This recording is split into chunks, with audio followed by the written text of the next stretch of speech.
Welcome back to Celebrity Radio. It's nice to see an old friend who's always having her hair done and her makeup done and eating a Greggs pasty. How are you? Shh, don't tell everyone about the Greggs pasty. I'm actually eating some lettuce sandwiches with brown bread and cucumber and tomatoes, aren't I? Do you know what I love about you, Sam Bailey, is that there's no airs and graces and you are just you. And I think that's why that's not the rustle of a cucumber packet. I think the thing about you is people just like you because you are you. There's no pretense, is there?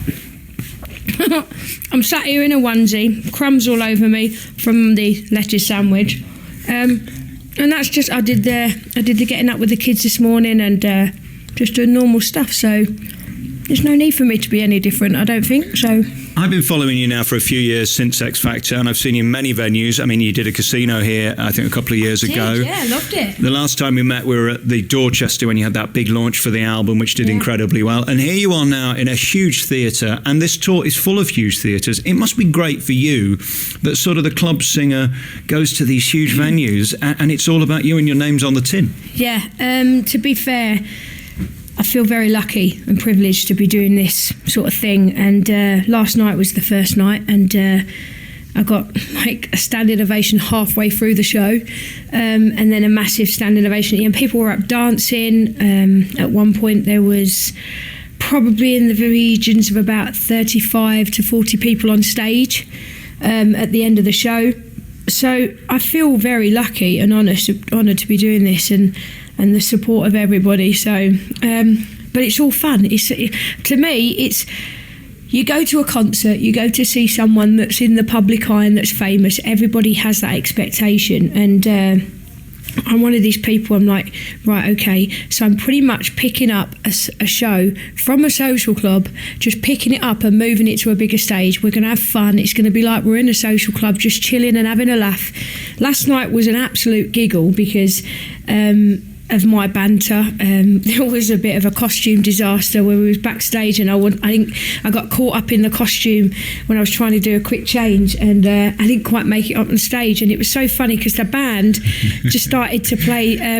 I'm talking on the mic as I had like this costume over my head, and in-ears were pulled out, and my hair was all over the place, and I was just laughing, and I went, "Talk amongst yourselves," and then the band just started playing do do do do do do do. It was just brilliant, but everyone loved it because it just shows that you're normal. And I think that there's only one singer that's way more in the public eye and that's better that can get away with things like that, and that's Adele. You know, because she's exactly the same. When she's on stage, it's like she's nothing scripted. She'll just go on and sing a couple of songs. She won't say the same thing every time. She swears a lot. I don't swear on stage because my audience are all, you know, all different ages, and I have some youngsters in as well. But you know, it's just a nice night where if something goes wrong, we have a laugh about it. It's not like, you know, I don't run off stage and start shouting the odds at people. That's what show business is like, and that's what live shows are like, you know, and it's just a giggle, and I'm enjoying every second of it, you know. And as you said earlier, whether it's in a club, whether it's in the Dorchester, or whether it's here in this huge venue, I mean, it's the size of an IKEA, this place. Yeah, fundamentally, it's all about the voice, and whether you've got an amazing PA system or just a little crappy PA system in a club, you were given that gift, and that must be so thrilling now to have all this around you with the live band, because that's every artist's dream, isn't it? It's all very well having the talent, which you always had, but now to have all this packaged around you must be exciting. Well, I've kind of handpicked my band and my singers, and these are not, you know, these are not singers and bands that are all like, you know, from doing bands before and like doing big massive concerts. These are guys that are just on the circuit like I was, you know, going and doing gigs every Saturday and Friday and Saturday. You know, Mark Bolton, who's one of my vocalists, and Louise Bedford and Rebecca Stafford, all three of them, they've all been singers on the circuit, and I think that they're kind of hidden away, and I've got some nice little gems, and I've polished them up and made them shine on my stage, which is, you know, they're just incredible. And to have those on stage, they think, wow, do you know what I mean? They've never been in a situation where they've done a tour like this, so it's a massive eye-opener for them, but they deserve to be there. Last night Mark sang with me. I brought him up to the front to sing a song, and the audience jaws were dropped to the floor. They was all asking for his album, and he couldn't get round why somebody was waiting for photos of him at the stage door. He just couldn't get his head round it. But So- again, what's remarkable about that is the fact that you're not going to get big-headed because you know how hard it is to survive in the business and to even be here. Of course, yeah, of course I do. For example, I've just been out to LA. I come back about 3 weeks ago. I've been doing some stuff out there, and I know it's going to be hard, but I want to get out there as well. There's so many things that I want to do. I've kind of made a few ears prick up in LA when I went out there last, and watch this space, basically. Are we going to be losing you to music over there or acting over there? I mean, you were born to be in Vegas. What's going to happen? Can you give us any inkling? Mainly music, to be honest, out there. So in walks Dane past me.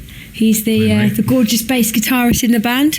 I had him not only because he's a great bass guitarist, but he's quite eye candy as well, and the ladies love him. Look. When you say you had him, you mean you hired him? No, I hired him. Yeah, You we don't hired want to him. get that guy. Let's get the words Let's right. get the right words out. Yeah. As we move through this interview, there's one question I've got to ask you. Are you okay? We were there at Loose Women. I remember I warmed up the show you did when you came on and talked about you not being well. And Yeah. now you seem perfectly well. Everything okay? Yeah, everything's fine. Yeah, I'm doing all right. I mean, to be fair, in this profession, things get you down and things make you tired or make you ill and stuff. But I've got good people around me, and I'm all right. I'm fine, doing good. And when you get there now and you get centre stage and it's all about you, you have made it. I mean, it really doesn't get any bigger than this. Whether you do it in LA, whether you do it in London or Nottingham, I mean, that's the thrilling moment, isn't it? Yeah, like a lot of people say, would you ever do arenas? One, I don't think personally that I'm big enough to do the arena stage. I really don't, but I prefer to do theatres because the sort of clientele you get to come to the theatre. Doing musical theatre is something that I definitely want to get involved in. So Hide the Greggs packet, by the way. You don't want that on camera. shh. Yes, I've not had a Greggs, Dane. This is not a Greggs. It's not a Greggs. It is a wrapper from a salad box. Yes. It's sushi. Oh, I'm terrible. I said that I was going to diet on this tour, but you know what? Life's too short. Do you care? I mean, it doesn't matter. Your audience aren't going to care whether you're 47 stone or 4 stone. It makes no difference to them because you're all about the voice. You've never defined yourself by image.